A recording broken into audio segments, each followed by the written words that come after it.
chemistry, we're moving on to our next lesson in the reactions unit, and this is on balancing chemical equations. So an equation must be balanced before it can be used in chemistry. The first method is called the box method. This is a good method for beginners. You can use it anytime you want. It's simply that it takes a lot of space on a page to do it. So there you have a chemical equation, and what you do is you take each of the atoms and you break them out into individual letters. So the V2 becomes 2 V's. The 5 O's over on the left become 5 O's down below, the 5 oxygens. Then you have 1 hydrogen and 1 chlorine in the next compound. Then go over to the right side, you have a V, an O, and 3 Cl's. And then for water, you have 2 H's and an O. And so the method here is that you pick an element to start with, and you simply add boxes to the side that has the fewer of that element. Now, oxygen, or I should say, you want to avoid elements that appear more than once on the same side of the arrow. So if you look at oxygen, over on the right side, it appears in VOCl3, and it also appears in H2O. So that makes balancing oxygen complicated. So you want to avoid that. You're going to save that to the end. The other thing that you also save to the end are any pure elements, such as O2, which would be oxygen. Now, it doesn't appear in this equation, but it often does in many chemical equations. You want to save that to the end as well. Okay, so don't do any pure elements. Okay, so let's get going here. So you can pick of the other 3 elements, V, H, and Cl, which one you want to start with. We're going to start with V. So we see we have 2 V's over on the left of the arrow and 1 over on the right. So we're going to add a box to the right side. And when you do that, you must add everything that's in that box, okay? Not just the V. You have to add the O and the 3 Cl's as well. So now if you look at it, we have 2 V's on the left side of the arrow and 2 on the right side of the arrow. Now next we're going to go for chlorine. You see 1 on the left side of the arrow, you see 6 on the right side of the arrow. So that means we're going to have to add 6 boxes, or 5 more boxes to the left for a total of 6 boxes.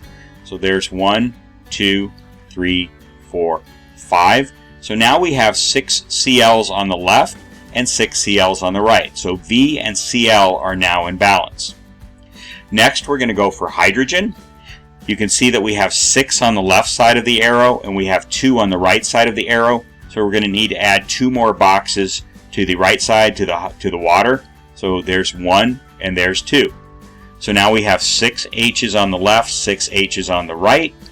And now we're down to oxygen, and as often the case, not always, but is often the case, oxygen already balanced itself out. You have 5 O's on the left side of the arrow, and if you count, you have 5 O's over on the right side of the arrow, so everything is in balance.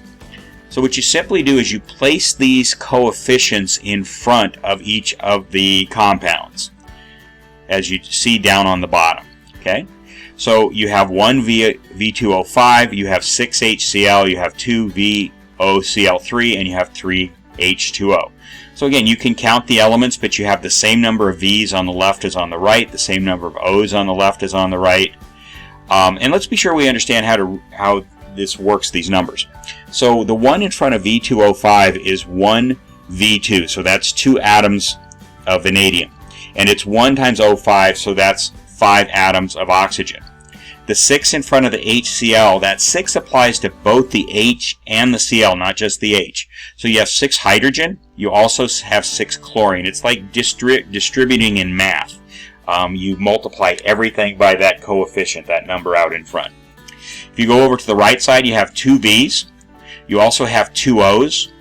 And now for the Cl, you have Cl3 in that molecule, but now you have 2 of those molecules. So you have a total of 6 Cl's. So 6 Cl's on the left, 6 Cl's on the right. And for water, you have H2, 2 atoms in a water molecule, but you have 3 molecules. So it's 3 times 2 is 6 hydrogen, and it's 3 times 1 for oxygen is 3 oxygen. Now, the second is a standard way to balance the equations. This way is a little, it takes less space. Eventually you kind of want to learn to do it this way. It might seem a little harder at first though, but it's not too bad and you can get good at it, okay? But what you do first is you count the number of atoms on each side of the arrow. So we start with V. We have 2V on the left. We have 1V over on the right. Go to O. You have 5O on the right. On the left. And on the right, you have 1 in the VOCl3 and 1 in the H2O. So that's a total of 2 oxygen on the right side. For H, you have 1 on the left and you have 2 on the right. For Cl, you have 1 on the left and you have 3 on the right. So nothing is in balance. So what we're going to do is we're going to go ahead and place coefficients in front of each of the compounds as we go along. So we're going to start with V again, and I'm going to put a 2 right there. Now the reason I put it up high, and you should do this on your paper, is that might not end up being your final coefficient for that compound. So you want to be able to either scratch it out or erase it and put the final coefficient directly in front, so directly in front of the V. But now we've put 2 in front of VOCl3. So that means the V on the right side is going to change to a 2. But we've also changed the O. We now have 2 oxygen there. So we're going to change that to 2 oxygen plus the 1 in water. You got to count all of them here. So it's 2 oxygen in VOCl3 and 1 in water. So that's a total of 3 oxygen on the right side. And we have Cl3 times 2, which is 6. 2 times 3 is 6. So you're going to change that to a 6. Okay, now what are we going to do? Balance the Cl. So we have 6 Cl on the right, so now we want 6 Cl on the left, so we put a 6 in front of HCl. But that also multiplied the hydrogen by 6, so we're going to change the hydrogen on the left side, we're going to change that to a 6, and we're going to change the chlorine on the left side to a 6. So there we go for that, alright? Now we're going to put a 3 in front of the H2O.